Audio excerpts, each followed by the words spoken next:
Buongiorno, je vous ai apporté un merveilleux chou chinois. On va le pré-cuire et on va faire quelque chose d'extraordinaire. On va faire les cannelloni avec la farce qu'on vous préparera tout à l'heure. Vous allez voir, c'est comme ça. Beau chou chinois.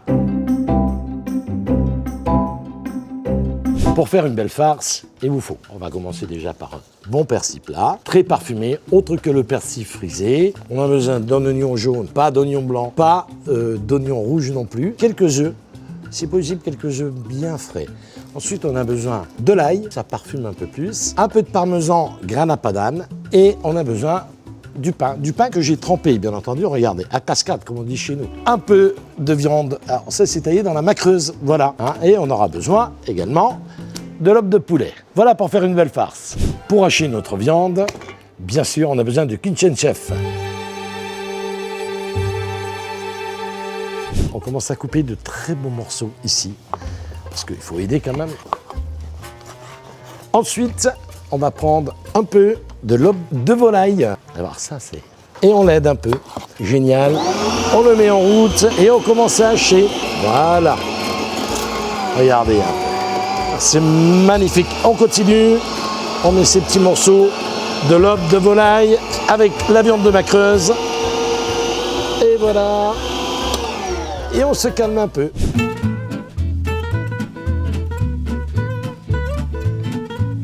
Voilà, il faut bien l'éplucher. Un peu d'ail. Vous allez voir le parfum que ça dégage. Hop là, ça suffit. Un peu, on va nettoyer notre planche ici. Voilà. Et alors, il y a une petite astuce qui est sympa.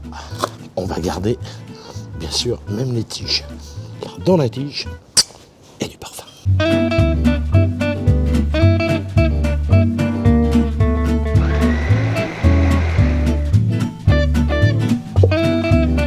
Vous avez vu pour faire le persil, j'ai mis de l'eau, j'ai mis de l'oignon, j'ai mis de l'ail et j'ai mis la tige.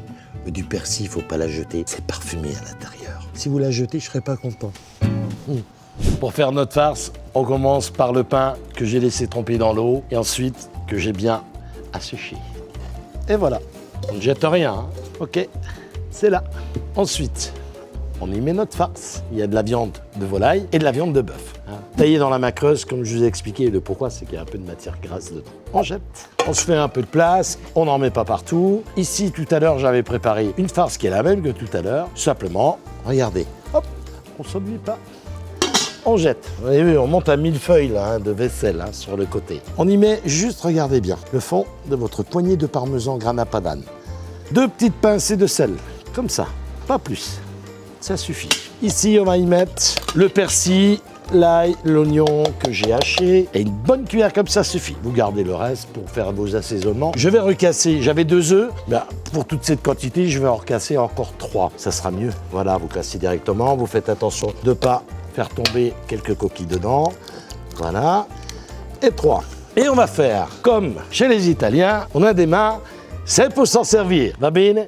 Un peu de poivre. Alors, c'est le 5B, hein. Ça, on l'a tous à la maison. Si vous n'avez pas voilà, le gros poivrier, le moulin à poivre, 5-6 petits coups. Et on va purger un peu là-dedans. On va ajouter un peu d'huile d'olive, vous voyez, juste pour la parfumer un peu. 5 petits splitch. Et on y va. On travaille avec la main. Et regardez, à l'ancienne. Eh oui. Voilà. La farce est prête. Donc, ce que je fais, je vais en prendre un tout petit peu. Voilà, je vais le mettre de côté juste pour vous montrer. Regardez comme elle est belle. Le chou chinois, on le met dans ce sens-là. On coupe sa queue, on enlève les premières feuilles. Voilà, c'est très bien, comme cela. Il n'y a pas besoin de les arracher. Voilà, regardez bien. Et vous savez qu'après, on va les faire blanchir. Alors, on va cuisiner, bien sûr, al dente. Pas trop longtemps. On va placer les feuilles comme ceci, regardez. Voilà, on va essayer de prendre les plus grosses feuilles. Regardez bien. Clac. Et c'est parti pendant 5 minutes à 110 degrés. Notre cook expert de Magimix nous a fait un excellent travail. Il nous a blanchi des feuilles de chou chinois. On va les retirer gentiment. C'est magnifique. On va le poser sur une assiette. Pas que ça coule à côté. On va les retirer comme ceci. Et je vais vous montrer comment on fait un cannelloni de chou chinois. Très facile. On va prendre notre farce que nous allons mettre ici à peu près, pas trop au milieu. Voilà, 2 petites cuillères à soupe. Et regardez, facilement. Et voilà, parfait. Et si vous voulez vraiment impressionner vos invités, vous les passez à peine 5 minutes au four, à 140-150 degrés. C'est délicieux. Mamma mia. Quand je fais à manger, je suis généreux. J'en fais énormément. Alors j'ai une petite lunchbox électrique et je vais partir au boulot demain. J'en ferai profiter à mes camarades de travail. Et voilà, regardez, ils vont tous se régaler. En plus, ils vont en profiter de découvrir ma cuisine. Voilà. Et quoi.